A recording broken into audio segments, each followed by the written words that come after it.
Yeah వీటి మీద party పరంగా ఇంకా యాక్టివ్‌గా లేదు అనేటువంటి భావన కొంత శర్మ గారు వ్యక్తం చేస్తున్నారు. మరి ఎట్లా మీరు దీన్ని ఏ రకంగా ముందుకు తీసుకెళ్తారు? ప్రత్యేకించి పేదలు, బలహీన వర్గాల వారు, దళితులు వీళ్ళందరి మీద దాడులు జరుగుతున్న తీరు ఎట్లా మీకొస్తున్న సమాచారం ఎట్లా ఉంది? వీటిని ఎదుర్కోవడానికి ఎక్కడికక్కడ ఎట్లా కమిటీలు ఏర్పాటు చేసుకుంటున్నారా? లేదా ఇంకేదన్నా నాయకులు పర్యటనలు చేస్తున్నారా? మరి నిలబడే పరిస్థితి ఉందా? లేదు వైసీపీ వాళ్ళంతా రాష్ట్రం వదిలేసి ఇతర రాష్ట్రాలకు వెళ్ళిపోవాలా?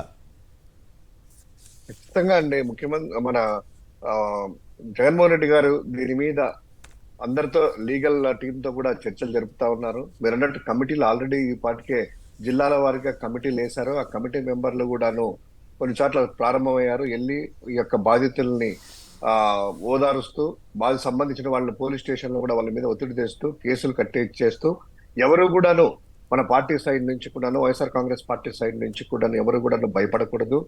ఎవరైనా దళితులు కానీ ముఖ్యంగా మీరు అన్నట్టు వాళ్ళు కానీ ఎవరు కూడా అధైర్యపడకూడదు. ఈ యొక్క ఆనందంలో వాళ్ళు ఉన్నారు. ఉత్సవాలు చేసుకోండి, ఊరేగింపులు చేసుకోండి, ఏమైనా చేసుకోండి. కానీ ఈ యొక్క దాడులు అనేటువంటిది చాలా తప్పు అనేటువంటిది మొత్తం అంతా కూడా సభ్య సమాజం బయటకు వచ్చి చెప్పలేకపోయినా కూడాను వాళ్ళు కూడా మనసులో ఇదే యొక్క ఫీలింగ్ లో ఉన్నారు. ఎవరు కూడా అధైర్యపడాల్సిన అవసరం లేదు.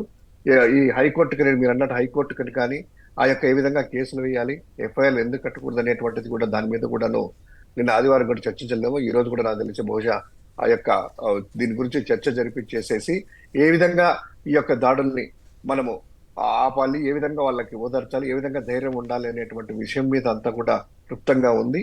ఎవరు కూడాను దీని గురించి ఒకవేళ ముఖ్యమంత్రిగా ప్రమాణం మళ్ళా చేయబోతున్నట్టు చంద్రబాబు నాయుడు గారు చెప్పినట్టు కవ్వింపు చర్యలకు వాళ్ళు పాల్పడుతున్నారు అని అంటున్నారు కదా. ఎవరైనా కవ్వింపు చర్యలు పాల్పడితే వాళ్ళ మీద కేసులు కట్టేయండి, పలానా కేసులు. అంతేగాని మీ యొక్క వాళ్ళని వెళ్ళి దాడులు చేయండి, ప్రతి దాడులు చేయండి అనేటువంటి చెప్పడం అనేటువంటిది అది మంచి పద్ధతి కాదు. అంతటువంటి పెద్ద దేశ ప్రధాని మోడీ గారు కూడా ఎందుకు స్పందించట్లేదు? ఆంధ్రప్రదేశ్ లో ఇంత జరుగుతూ ఉంటే, అరాచకం జరుగుతూ ఉంటే దేశ ప్రధాని స్పందించగా, హోంమంత్రి స్పందించగా, రాష్ట్ర గవర్నర్ స్పందించగా ఎక్కడికి పోవాలి? జనమంతా అంటే అమాయకులు సైతం బలైపోవాల్సిందేనా ఏమిటి? ఆంధ్రప్రదేశ్లో బతకాలా వద్దా అనే పరిస్థితి ఎందుకు తీసుకొస్తున్నారు? రాజకీయాల్లో గెలుపోవటంలో ఉండొచ్చు, ఏది శాశ్వతం కాదు కదా, జీవితమే శాశ్వతం కాదు. రోజు అర్థమవుతుంది ఏమవుతుంది, మహా అయితే చంపుతారు అంతే కదా. చంపిన తర్వాత మీరు ఎలకాలం వందలేళ్ళు ఎవరైనా బతుకుతారా? అటు ఇటు రెండు వైపులా కూడా ఖచ్చితంగా సంయమనం పాటించాలి. కేవలం ఈ తాత్కాలికమైనటువంటి వీటి కోసం ఇటువంటి ఘర్షణలకి వీటికి దిగితే రెండు వైపులా నష్టపోతారు. దయచేసి నా విజ్ఞప్తి, ఇప్పటికైనా చంద్రబాబు నాయుడు గారు కానీ, లేదు లోకేష్ గారు కానీ, పవన్ కళ్యాణ్ గారు కానీ, ప్రధానమంత్రి మోడీ గారు కానీ స్పందించకపోతే ఆంధ్రప్రదేశ్ సమాజానికి మీరు చాలా తీరని అన్యాయం చేస్తున్నట్లు. ఆంధ్రప్రదేశ్ బ్రాండ్ని మీద ఇప్పటికే పాడు చేశారు. ఇకపై కూడా మరి ఇదే పరిస్థితి కొనసాగితే చాలా పరిస్థితి ఇంకా పరిణామాలు తీవ్రమవుతాయి. ఎందుకంటే ఎదుటివాడు కూడా మనిషే కాబట్టి ఎంత సమయం పాటించమన్నా ఉండే పరిస్థితి ఉండదు. కాబట్టి మా బొట్టాలను తిడతారు, మీరు ఇట్లా మాట్లాడతారు, మేము వస్తున్నామని చెప్పి. నాకు ఎందుకంటే గతంలో కూడా చాలాసార్లు నేను ఇటువంటి ఘటనలు జరిగినప్పుడు వినేవాడిని. ఎవరైనా సరే ఆ పార్టీ ఈ పార్టీ అని లేకుండా నీకేం తెలుసా, నువ్వు కూర్చుని కబుర్లు చెబుతావు, మేము అక్కడ ఏం పడుతున్నావు, మీకేం తెలుసు అనేవాళ్ళు. సో ఆ పరిస్థితి రాకుండా ఉండాలంటే ఖచ్చితంగా ఆ రెండు వైపులా శాంతియుతమైన వాతావరణం ఉండాలి.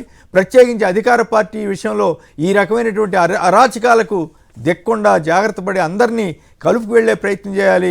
ఆంధ్రప్రదేశ్ ప్రజలంతా నా వాళ్లే అనుకోవాలి తప్ప కేవలం తెలుగుదేశం వాళ్ళు, తెలుగుదేశంకి ఓటు వేసిన వాళ్లే నా ప్రజలు అనుకుంటే మాత్రం చాలా ప్రమాదకరమైన ధోరణి అవుతుంది. అందులోనూ చంద్రబాబు గారు ఈ వయసులో అందరినీ కలుపుకు వెళ్ళాలి తప్ప ఈ రకమైనటువంటి కక్షపూరిత ధోరణులకు వెళ్ళకూడదు. సాక్షి టీవీని తీసేసినంత మాత్రాన ఏమవుతుంది? యూట్యూబ్లో చూసే పరిస్థితులు వచ్చినాయి, పరిణామాలు మారిపోతున్నాయి. సాక్షి టీవీతో పాటు మరికొన్ని ఛానళ్ళు కూడా రావట్లేదు అంటున్నారు. సో ఇది కూడా మంచి పద్ధతి కాదు. సరే చూద్దాం ఏం జరుగుతుందో. జీవితం అంటే ఇలాంటివన్నీ ఎదుర్కోవాల్సిందే.